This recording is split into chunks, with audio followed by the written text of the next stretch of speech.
think we ought to talk. What's wrong? Wrong? Oh no, nothing's wrong.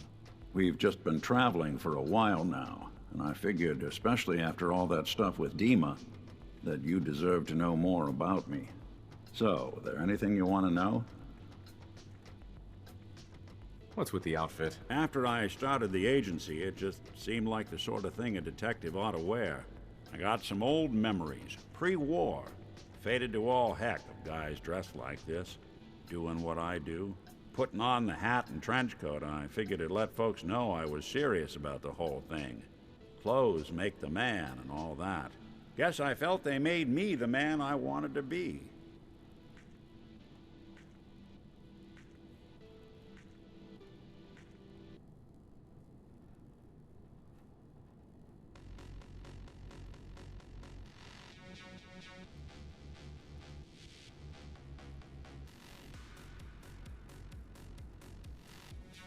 Nothing to say on the subject?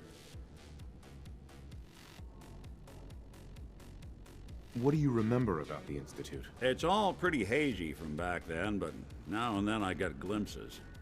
Life inside the Institute, they keep you isolated. A single test chamber was my whole world for years, and someone was always watching. Then one day you wake up on the other side, and that's it. They've cut you loose.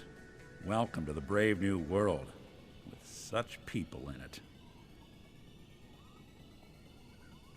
So who are you, Nick? That's a question I've been trying to figure out myself for a long damn time. I know I'm a synth, authentic Institute handiwork, but I'm still mechanical, not bioengineered like the fancy synths giving everyone the willies these days.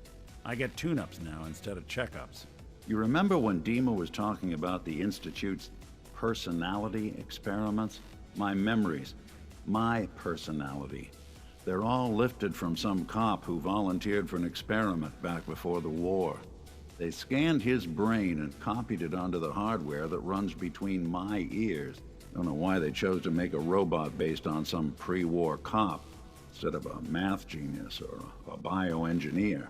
But hey, maybe that's why the Institute tossed me in the garbage instead of turning me into one of their people snatchers.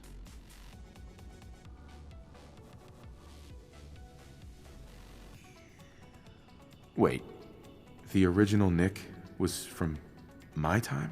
Sure was. Which meant when I finally ended up out here, it was quite the rude awakening. I remember waking up one day in a garbage heap, a body in tatters and a head full of memories belonging to a man who'd been dead for 200 years.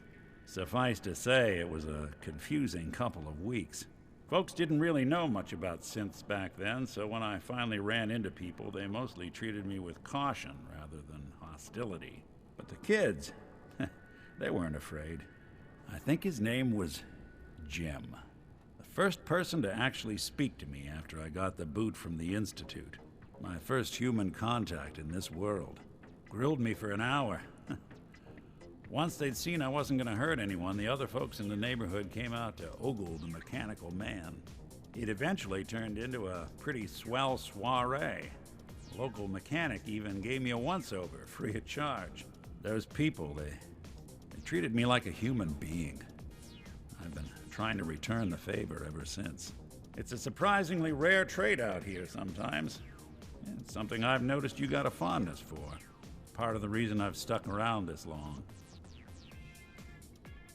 Where's that town? We should go visit. Tried to go back and say thanks, once I'd gotten myself established. But the place was wiped off the map. Raiders. Don't know what happened to the people. If you're good to people, they'll be good back. That's something I've always believed. Couldn't agree more. Well, I expect you're about as bored as can be listening to me rattle my skeletons. We should probably head out.